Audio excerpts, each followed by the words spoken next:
Delhi liquor scam ఇప్పుడు దేశం మొత్తం ట్రెండింగ్ టాపిక్స్ లో ఇది కూడా ఒకటి ఖచ్చితంగా ఉంది. ఎందుకంటే చాలా మంది వీవీఐపీలు ఈ కేసులో ప్రధాన ముద్దాయిలుగా ఉన్నారు. కొంతమంది అయితే ఆల్రెడీ అరెస్ట్ చేసి చాలా నెలలుగా జైల్లోనే ఉంచడం జరిగింది.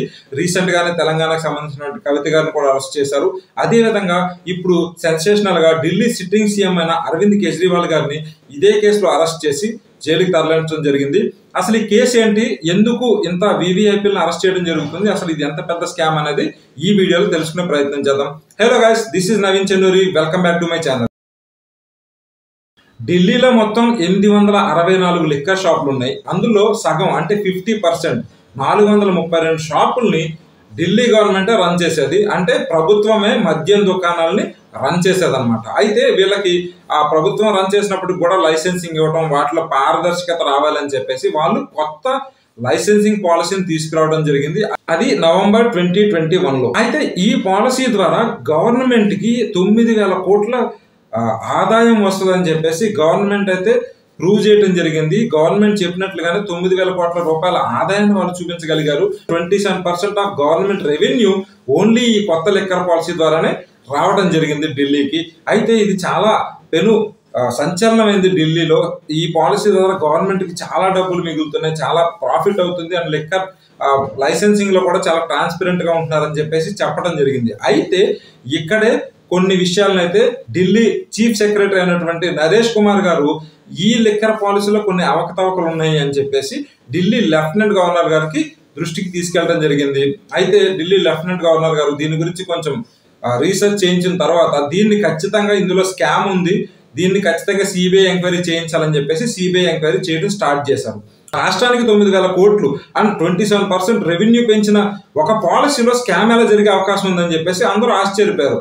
అక్కడే చాలా విషయాలు అయితే బయటకు వచ్చాయి అనమాట. అయితే ఈ పాలసీలు ఏముంది అనేది చూసినప్పుడు ఈ పాలసీని 2 టైప్స్ ఆఫ్ లైసెన్సింగ్ ఇచ్చారనమాట. ఒకటి హోల్సేల్ లైసెన్సింగ్, ఇంకొకటి డిస్ట్రిబ్యూషన్ కి సంబంధించినటువంటి లైసెన్సింగ్. అయితే ఇక్కడ ఒక మనం లైసెన్స్ తీసుకోవాలంటే కొంత ఎంతైతే మార్జిన్ పే చేయాల్సి వస్తుందో వాటిని భారీగా పెంచడం ద్వారా అమౌంట్ అయితే గవర్నమెంట్ రిసీవ్ చేసుకోగలిగింది. ఎంత భారీగా అంటే ఓల్డ్ పాలసీలో హోల్సేల్ డిస్ట్రిబ్యూషన్ కి 10 లక్షలు కట్టాల్సి వస్తే న్యూ పాలసీలో 5 కోట్లు అంటే 4,900 టైమ్స్ ఎక్కువ అమౌంట్ పే చేసి 5 కోట్లు పెట్టి డిస్ట్రిబ్యూషన్, హోల్సేల్ డిస్ట్రిబ్యూషన్ లైసెన్స్ తీసుకోవడానికి పర్మిషన్ ఉంది. అలాగే చూసుకుంటే L7 డిస్ట్రిబ్యూషన్ అంటే ఇది డైరెక్ట్ డిస్ట్రిబ్యూషన్, దీనికి పాత పద్ధతిలో 8 లక్షలు కట్టాల్సి ఉంటే దాన్ని 11.1 కోటి రూపాయల డినామినేషన్ గా దాన్ని పెంచడం జరిగింది. అంటే 13,875 రెట్లు ఎక్కువ పెంచడం జరిగింది. అంటే దీని ద్వారా నార్మల్ గా ఉండేటువంటి బెల్ షాప్ ఓనర్స్ కానీ, నార్మల్ గా లైసెన్సింగ్ తీసుకునే వాళ్ళు కానీ ఆ లైసెన్స్ తీసుకోవడానికి వీలు లేకుండా పోయిందనమాట. బడా పారిశ్రామికవేత్తలు కానీ, బాగా డబ్బులు ఉన్నటువంటి వ్యక్తులు కానీ లైసెన్సింగ్ తీసుకునే విధంగా ఈ పాలసీని అయితే తీసుకురావడం జరిగింది. ఈ పాలసీలో ప్రైసెస్ పెంచడం ద్వారా గవర్నమెంట్ కి 9,500 కోట్లు అండ్ 58.5% ఎక్కువ రెవెన్యూ రావడం జరిగింది ఓన్లీ త్రూ ఈ లిక్కర్ పాలసీ ద్వారా. ఇక్కడ వరకు అంతా బాగానే ఉంది. అయితే ఇప్పుడు ఇంతకుముందు 8 లక్షలు పెట్టి తీసుకునే లైసెన్స్ ని ఇప్పుడు 5 కోట్లు పెట్టి తీసుకోవాలంటే బడా పారిశ్రామికవేత్తలు వస్తారు, కానీ వాళ్ళకేంటి బెనిఫిట్, వాళ్ళు ఎందుకు ఎక్స్ట్రా అంటే అన్ని రెట్లు 4,000 రెట్లు ఎక్కువ పెట్టి ఈ పాలసీని తీసుకోవడం వల్ల వాళ్ళకి కలిసి వచ్చేది ఏంటి అనేది ఇక్కడ అందరూ ఆలోచించాల్సిన విషయం. ఇదే పాయింట్ దగ్గర ఆ ప్రభుత్వం చిక్కుల్లో పడింది. ఇక్కడ జరిగింది ఏంటంటే జనరల్ గా ఈ లిక్కర్ సేల్స్ మీద ఎక్సైజ్ అండ్ వ్యాట్ ఈ ట్యాక్సెస్ అయితే పడతాయి. ఇక్కడే అసలు సమస్య ఎంత ఉంది. ఎక్సైజ్ డ్యూటీ ఇప్పుడు మీరు చూసుకుంటే విస్కీ 750 ml బాటిల్ రేటు ఇంతకుముందు 530 రూపీస్ అంటే 530 రూపాయలు ప్రైస్ ఉండే విస్కీ బాటిల్ మీద ఎక్సైజ్ డ్యూటీ 233 రూపాయలు, 233 రూపాయల ఎక్సైజ్ డ్యూటీ ఉండేది. వ్యాట్ 106 రూపాయలు అంటే టోటల్ గా 530 రూపాయల బాటిల్ మీద ప్రభుత్వానికి 330 రూపాయలు ట్యాక్స్ రూపంలో వచ్చేది. ఇది ఓల్డ్ పాలసీలో. అయితే ఈ న్యూ పాలసీ ఇంప్లిమెంట్ చేసిన తర్వాత అదే విస్కీ బాటిల్ ప్రైస్ ని 530 నుంచి 570 రూపాయలకి పెంచారు. అంటే 40 రూపాయలు ఎక్స్ట్రా పెంచారు. పెంచడంతో పాటు ఇక్కడ కొన్ని చేంజెస్ ఏం తీసుకొచ్చారంటే ఎక్సైజ్ డ్యూటీని 1.88 రూపీస్ అంటే ₹1.88 తగ్గించారు. 233 రూపాయలలోంచి రూపాయి తగ్గించలేదు, 233 రూపాయలు ఉన్నదాన్ని ₹1.88 చేశారు. అదేవిధంగా 106 రూపాయలు ఉన్నటువంటి వ్యాట్ ని 1.9 రూపీస్ చేశారు. అంటే ఇంతకు ముందు ఒక బాటిల్ విస్కీ 530 రూపీస్కి అమ్మితే గవర్నమెంట్కి 330 రూపాయలు ట్యాక్స్ వచ్చేది ఉంటే ఇప్పుడు అదే బాటిల్ ప్రైస్ పెంచి 570 రూపాయలకి అమ్మినప్పుడు ఎక్సైజ్ డ్యూటీ కింద ₹1.88, వ్యాట్ కింద ₹1.90, మొత్తంగా కలుపుకుంటే ₹4 తక్కువ. అంటే టోటల్గా గవర్నమెంట్కి 570 రూపాయల బాటిల్ అమ్మితే ₹4 ట్యాక్స్లో వస్తుంది.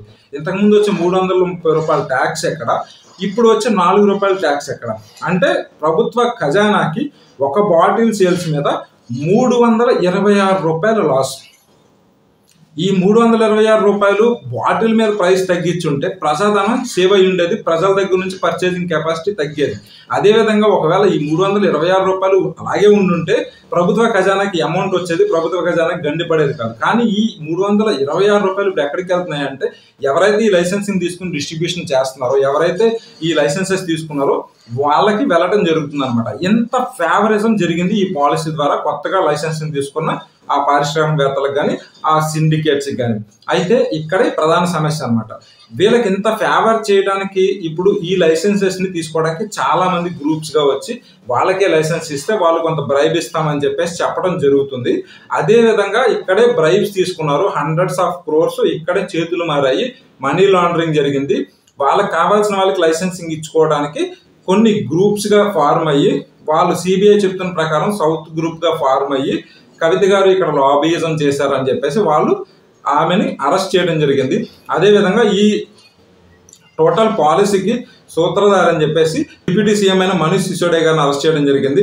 ఇదే కేసులో రీసెంట్గా అరవింద్ కేజ్రీవాల్ గారు కూడా అరెస్ట్ చేయడం జరిగింది. అయితే అరవింద్ కేజ్రీవాల్ గారిని డైరెక్ట్ ఇన్వాల్వ్మెంట్ ఉంది, మీకు సంబంధించిన ప్రూఫ్స్ మా దగ్గర ఉన్నాయి, మీరు ఈడీ విచారణకు రండి అని చెప్పేసి 9 సార్లు పిలిచినా ఆయన అటెండ్ అవ్వకపోవడంతో తప్పనిసరి పరిస్థితుల్లో ఆయన్ని అదుపులోకి తీసుకొని జైల్లో పెట్టి ఆయన విచారించడం జరుగుతుంది. అయితే వీటికి సంబంధించినటువంటి కాంక్రీట్ ప్రూఫ్స్ అయితే ఈ రోజు వరకు ఎక్కడ రాలేదు. మనీ ట్రయల్కి సంబంధించిన ప్రూఫ్స్ అయితే సిబిఐ ఈడీ ఇంకా బయటకైతే చెప్పలేదు.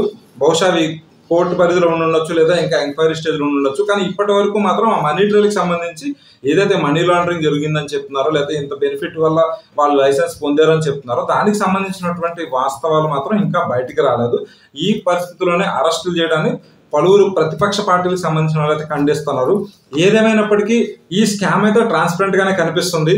₹326 ప్రభుత్వానికి అయితే లాస్ జరిగినట్టుగా అనిపిస్తుంది ప్రతి బాటిల్ సేల్స్ పైన. అదేవిధంగా ఇక్కడ ఇదే పాలసీ కంటిన్యూ అయి ఉంటే యాప్ ప్రభుత్వానికి అంత ఇబ్బంది రాకపోను. కాకపోతే యాప్ ప్రభుత్వం ఏం చేసిందంటే జూలై 2022లో ఈ పాలసీని విత్డ్రా చేసుకుంది. అంటే ఈ జూలై 2022 తర్వాత ఇంతకుముందు ప్రభుత్వం ఏ విధంగా అయితే సేల్స్ని చేసేదో అదే విధమైన పాలసీని మళ్ళీ తీసుకొచ్చి ఈ న్యూ లైసెన్సెస్ అన్ని రద్దు చేసి పాత విధానానికి వెళ్ళిపోవడంతో ఎవరైతే ఈ కొత్త విధానంలో ముడుపులు చెల్లించారని అభియోగాలు ఉన్నాయో వాళ్ళంతా కూడా సిబిఐ ఈడీకి సహకరిస్తూ మేము ముడుపులు చెల్లించాము, మాకు లైసెన్స్ ఇచ్చారు, ఇప్పుడు ఆ లైసెన్స్ క్యాన్సిల్ చేశారని చెప్పేసి వాళ్ళు కేజ్రీవాల్ గారికి వ్యతిరేకంగా తిరిగారని, వాళ్ళ ద్వారా కేజ్రీవాల్ గారు ఇప్పుడు ఇన్ని ఇబ్బందులు పడుతున్నారని అయితే చెప్పడం జరిగింది. ఏది ఏమైనప్పటికీ అన్నా హజారే గారు అవినీతికి వ్యతిరేకంగా ఎంతో పోరాటం చేశారు. ఆయన శిష్యుల్లో ప్రధాన శిష్యులుగా ఉన్నటువంటి అరవింద్ కేజ్రీవాల్ గారు ఈ రోజు అదే అవినీతి మరకలతో జైల్లో ఉండటం అనేది చాలా విచారించదగ్గ విషయం. అయితే ఈ కంప్లీట్ దీంట్లో టోటల్ నిజాలైతే బయటికి రావాలి. ప్రస్తుతానికి ఇవన్నీ కూడా సిబిఐ ఈడీ అండ్ మీడియాలో వస్తున్నటువంటి రిపోర్ట్స్ ఆధారంగా ప్రస్తుతానికి ఇది స్కామ్ అని బయటకు వచ్చినటువంటి విషయాలు. వీటిని ఈడీ అండ్ సిబిఐ ఖచ్చితంగా ప్రూవ్ చేయాల్సిన అవసరం ఉంటుంది. తర్వాత కోర్టు ఏ విధమైనటువంటి నిర్ణయాలు తీసుకుంటున్నది మనకి త్వరలో తెలుస్తుంది అనమాట. మీకు ఈ స్కామ్లో ఇంకేమైనా డౌట్స్ ఉంటే కమెంట్ సెక్షన్లో అయితే చెప్పండి, దాని గురించి మీకు పూర్తి సమాచారాన్ని అందించే ప్రయత్నం చేస్తాం. ఇలాంటి మరిన్ని వీడియోస్ చూడాలంటే నవీన్ ఛానల్ సబ్స్క్రైబ్ చేసుకోండి. Thanks for watching. Stay tune for more updates.